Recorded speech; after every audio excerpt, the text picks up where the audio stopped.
Right, here we are back at Jeff's workshop on a cold day. Oh, you're cold. Well, you've got a big thick... Yeah, I'm dressed for the occasion, you're not. You dressed like it's a summer's day. It's not a summer's day, it's bloody cold. Anyway, what we're here for is to see progress on your... Well, your project bike, I should say. Raising Cash project. Racing Cash project, okay.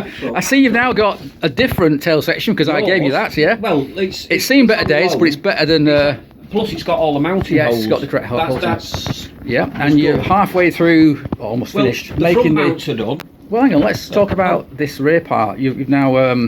This is the frame that's been modified. This is the original seat frame that's come off it. But I've warmed it there. I see you bent it, yeah. I've warmed them there and kicked it right up. See there? Okie doke. Which I've had to do it individually because I cut it in two. That's right, I've done them individually and then knocked it back together. Right. Okay. And I've made this little jig here so I can get everything to within. Okay. You know, it's all square, you know, coming off the bike. Yes, okay. And you've tacked them on. Tacked on the these mounts that you can take off if needed. Yeah, I've actually slid that in. What I've got to do with them there is just sort of cut them at an angle, put a little piece in and gas it, and then just run a well down onto the flat. You know, so it flows it in. Okay. And ditto at the top here. That's a tube with aluminium things. All right, you got a spacer in there. I've had to watch this here. If I put too thick of lugs and nuts on, you've got to watch it because it's in the chain run. So that's why I've had to just put a thin, you know, on a nut to kit and move this out a little bit because I don't want anything interfering, possibly with the guard or the chain. You got the engine in, or the I've just got to extend them, box them in. Okay, so you and then make that. And then make a couple of mounts. A bolt on one that side, and I think I'll just do a fix one here. Okay. You've got your little billet mounts at the front. Them are done, yeah.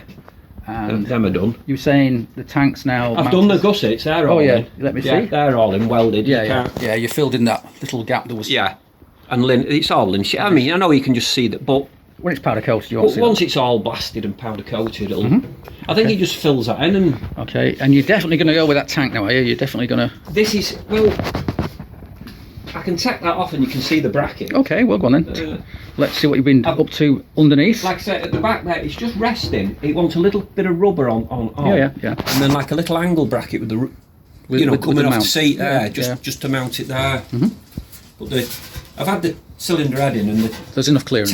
The tap is plenty clear, so just wiggle that off there. There we go. Wiggle. Just have to wiggle it. Okay, so... I've got them, you can see where they're not in the original spot where the Zephyr is. No, because you did cut all that out, didn't you? And then originally, I've come out and then I've had to tack them on. They just want cleaning up, filling in, and and that. There is still a little bit of rust in there. Okay, well, you're sure you can get it out. You can just see there. That's where the pinholes are originally. It's just gone there. Okay. So I'm going to braze it. Okay, cool. I'll give that a good rub and clean it. Yep. And then once I've got the tap on it and block that off, I'll put some boiling water in it and see if it leaks. Okay. Hopefully. Yeah. Okay. Well, I've got most of that dent. Oh, you've been busy with there. Yeah, that was a big dent, that wasn't it? There's a tiny little bump. I think it's just a little bit high there. Yeah. But 90%. So how have you done that then? How have you got rid of that? Well, when that was cut out there. Oh, you cut it a hole in it. Got an aluminium bar. Oh, from the inside. And just sort of tapped. Well, I've got a tank that needs a bit of work like that, so... I mean, with a tank, it's not... I mean, someone could get that in, probably get it on a sandbag and get it... Well, a little bit of filler's not the end of the world, is it? You know, there is a little dent there, just there. Yeah. And there's a tiny little one there, but... Well... where do you draw the line? Touch of filler, should be okay. I mean, big chunks of filler's no good, but a little skim's okay. 30 or 40 gram bag. Which you certainly aren't. We're certainly not. No. But, like I say... Hang on, don't put it back on again. Let's have a look. Rest it on there. You can see now, I've just got them gussets in there. Yeah. And you got that bracket for your mounts. So that's all welded round. Got the little gussets in there. It wants finished welding. Yeah, you got to finish welding that and cleaning it up. Up to there now is done. That bolt's on. Yeah. So if you want to change your tank, yeah. You got a bit of adaptability there, haven't you? There's plenty of room in here now. I could bolt a bracket off these for the coils and put the two coils in. Yeah. So there's plenty of room under there. I've tried it with a coil. Yeah. Good. So this is going to have a monoshocked back end. I've got it there. Which is where it is, which was on another bike, I think. That I've got a picture of it somewhere from years and years ago. Oh, it was on the Kawasaki. It's on your GPZ projectile. So we'll have a look at that in a minute, wherever it is. So there's your shock. What's that from? I think that's a ZXR 750. Okay. Well, I've got two of them. So if I can sell the bike, it can all go with it. Right, and there's your bracketry. Well, I've got double of everything. So right, plenty and of there's spares. those brackets you made some time ago. There, I've took the original ones off because they're going to go. Let's see. On, hang on. Let's grab one of the things. I've cleaned them up. Oh, you got a mounting bracket. So they're going to go on there. Welded on there, yeah. And then, well, that's the wrong way. So, and then they're going to bolt on there. Well, it'll go that side, yeah. Which in turn will mount the top of the... And then you can leave it a bit of width there. Yeah, for a spacer. And put a longer bolt in and have some spacers. Yeah, cool. In case someone ever wants to put a different... And where's the swing arm for this thing? I might have to put it up in the loft. Okay. Not to worry. Well, we'll come back. It's an aluminium one. Yeah, box section. Yeah, and it's 20mm spindle, so... It all just works. All I've got to do is... space it. Because it's a fraction wider than that. It'll go straight in. It just wants some...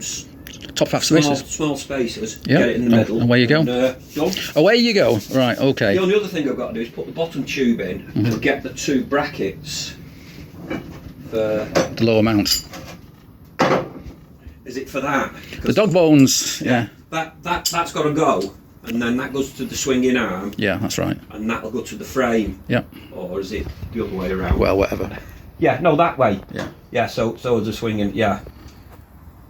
As I was saying to Les, I've got to drill 2 holes in that. Oh, you're going to put a back piece on? And I want that at the angle of them. Yes. Because if they're more or less in line, if you look down, yes. in line with them. Yeah. So if I extend them, it's difficult then to get something on it. Yeah, to bolt something to it. So what I was going to do is have that there across the back. And you can space it out, can't you? Go into the middle a bit.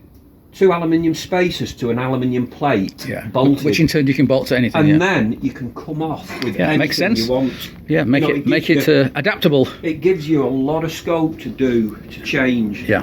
As long as you've got that on there, you can virtually then do what you want.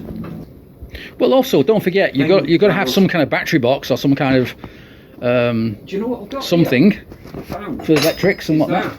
I've had this stainless box. It's a bit. It'll clean up, and some lugs on it. Whether I can use that, for a battery. I got one just like that. But then it'll want. Let's sort. Anyway, cross that bridge when you come to it. But by the way, I've also got one a bit like that, a bit smaller than that may be of use to you. Trouble is, if you bolt that on, it's getting the battery in, so it'd have to go here. Oh yeah, it'll have to top down. It's going to have to go in a spot where I'm going to have to see it manually though.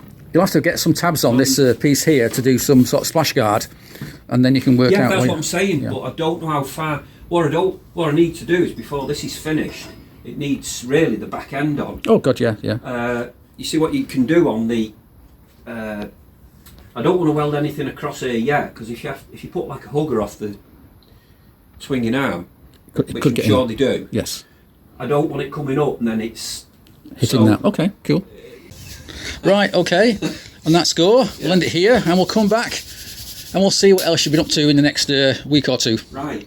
Great stuff. Well, like I say, all this is ready for painting or powder coating. Yeah. Okay. I had 10 minutes when I was grinding them. You know how I did that? Yeah. I've took them out now and I arc them. Oh yeah, looks and nicer. I think that looks a lot nicer. So once all that's painted, looking good. Yeah. Get it done quick before it turns to rust again. Well, this but no space. I can paint it in here, but on the throw everything out. Yeah. Well, I'll have to wait for. For a series of dry, warm days, and that's not here yet. Shut that door. Shut that door. Yeah. And then in here. Okay. I've got my compressor there and everything. You're all set. You've got your 50-year-old paint, haven't you? You got your 50-year-old paint. Hey, tell you something. Don't breathe it in; it might kill you. The toxicity. Very toxic, yeah, from the 1970s.